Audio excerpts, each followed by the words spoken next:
Um, you guys have gone up against Mahomes, Jackson, Roethlisberger, Rodgers, Tannehill.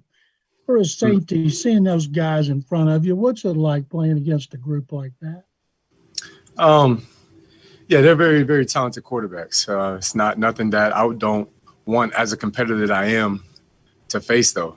I mean, I would even put Deshaun up there. I would love one day, hopefully never, we play on the same team forever. But even like Deshaun, playing against talented quarterbacks makes the game a lot more fun. We just got to figure out a way to make the endings a little bit more fun. Justin, Jacksonville doesn't know right now. They won't say who their quarterback's going to be. Minshew's hurt, but there's talk that it could be a rookie, Jake Luton, who hasn't played. When you're going against a team, and it could be, say, one of three quarterbacks, one who's never played, how do you prepare for a game like that? Yeah, it's a little bit tough because there's no active film on him. You can look at a little bit of college tape, but he's going to be a little bit different than he was in college. There's a couple of things I can rely on about any player getting ready to play their first game is that, on their side, they're going to be coaching them to stick to the fundamentals. So it's going to be interesting. We're going to play the first quarter straight, really kind of see whatever quarterback they're putting in the game, see if we can catch on any tendencies, see if he's doing what typically quarterbacks do, like stare down their targets or anything like that, see if we can get a better beat on them. But when a game like this, when you don't really have the film to watch, you just got to focus on yourselves more, focus on what we're going to do, and then make the adjustments in the game as they come. Vanessa. Hey, Justin, what are the conversations happening between you and your teammates? Is there a defeated feeling in this locker room? Is it positive? Do you think it's moving in the right direction? What do you guys, how have you guys spoken to each other about this? Yeah, I think the bye week was great for us as far as the mentality and morale of the teammates. One thing I give credit to the whole locker room is guys are sticking together, still creating a positive atmosphere where guys are still having fun on the practice field, excited to come to work. One thing we don't want to let come in is negativity or selfishness or anything like that that's going to start destroying the core of the football team, because that becomes difficult to bounce back from even in the following year. So just keeping the group together, guys have been positive, really just trying not to be a team that points a finger at anyone, but each taking share in the blame and the credit of what we can do to make the team successful. Aaron? Justin, when you go back and you review some of the games from the first half of the season, individually, what did you see from your play? What would you like to do better in the second half? What are some specifics that jumped out to you? Yeah, specifically, we all want to do more, right? We all want to win games. We all want to do more. Specifically looking at myself, I think I could do a better job tackling. There's a couple of plays that are out there that I wish I could have back, but can't take them back and only move forward and make sure that I make those plays the next time around. Other than that, really just try to still find ways to be the best teammate I can be, help my teammates around me, if that's communicating, if that's being better at trying to alert what the play is about to be from my own film study and trying to, talk to the guys around me, let them know so that they can be better prepared for it. But just find ways to be more active in the games, even if, say, the ball isn't even being targeted towards me or something like that. Still find ways to be effective, help my teammates make plays too. Is some of that, Justin, too, regardless of whether you wind up being a contender or however many games you win, just kind of thinking, well, this is a lot of film. Everybody's watching this. You have a high standard, a lot of pride, that kind of thing. And 100%. Also just hoping to improve for the future. Yeah, 100%. Regardless of this season, we still feel like there's a chance to turn the season around. But regardless, we have a warrior spirit, man. Especially myself personally, I'm extremely powerful. I'm extremely competitive. I want to go out and play well each and every game.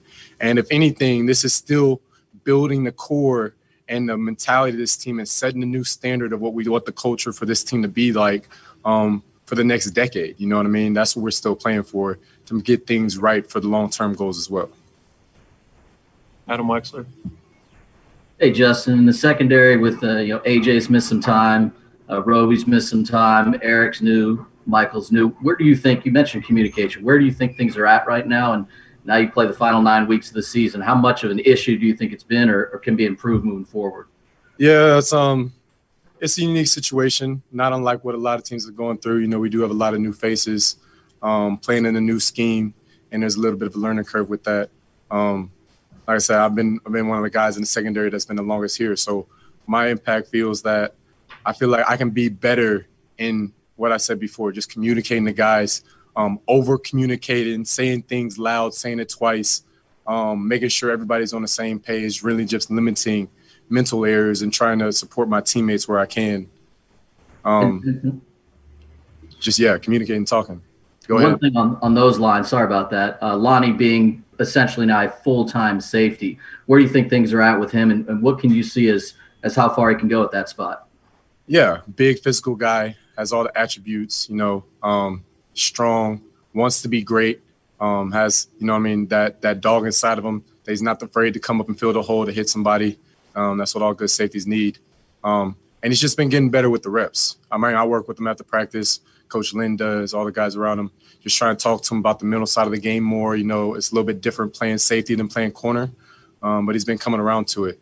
So, like I said, just continuing for me to just support him, just continue to talk ball with him, give him my perspective, having played the position a lot longer, and just give him little tips and keys that I've learned and picked up from older guys have taught me and pass them on to him, help him be a great player. John? Justin, y'all played your best run defense against Jacksonville in that first game, and James Robinson, their rookies, playing very well. What do you think is key to play that kind of run defense again? And can you guys turn the corner against the run? Yeah, it's definitely been better against teams that we're especially familiar with too. The Titans and Jaguars. I feel like we played some of our better games playing against familiar opponents. But the biggest thing about turning around the one is just willpower and discipline. Like we can't just say we want to be great. We actually have to feel that inside of us. The NFL is a lot about momentum. And when you have a whole bunch of guys believe, and a whole bunch of guys not only believe, be disciplined, believe that their teammates going to do their job, you're going to do your job, and you do it in an aggressive, dominant fashion, that's when you're going to make more plays. The mentality's been right. We just got to carry that over, not only from what we do in practice, and make it show up on Sunday too, for a full 60-minute game. So I'm a optimistic type of guy. So I don't care if this is the last game of the season we lost every game of the year. I'm still going to say there's a chance we can turn it around because that's just the type of guy that I am. Aaron? Hey, Justin. So far, Bradley has the lone interception on the team. How hungry are you guys to get your hands on the football and join him in that category? Really hungry. I think that's going to start with stopping the run, though. Teams aren't going to feel the need to throw the ball if they feel like they can take the safe option and run it all day. So things kind of take care of themselves. You stop the run, you force them in third and long situations. Now they got to throw less high potential passes. Higher probabilities for picks, interceptions, make plays like that. So it all feeds into itself. And I think that's going to come with everyone buying in, DB, secondary, front seven, stopping the run first, put them in long distance situations, and that's going to allow us to make plays on the ball in the air. Justin, we're talking with Jacob about the voter registration drive he's involved in. That's been a big emphasis for the NFL to get, I believe it's now 90% of the league, the players are registered. Just your thoughts on people participating in the electoral process and being part of the election. I think that's huge. The NFL has done a good job, really trying to influence everybody. I think really the whole country as a whole. We've had the largest voter turnout, it felt like, in ever, It felt like it's been a big deal because it is a big deal. And I want to encourage everyone to still go out and vote. The things that Jacob are doing, Mike Thomas, guys in that realm, I think is all fantastic. Those guys are leaders in the community, leaders in the team, on the field and off the field with what they're doing in the community. So I think that's really cool. I think that's sick for them. And I think that's great that everybody is taking it seriously to go out and vote. Thanks, Justin.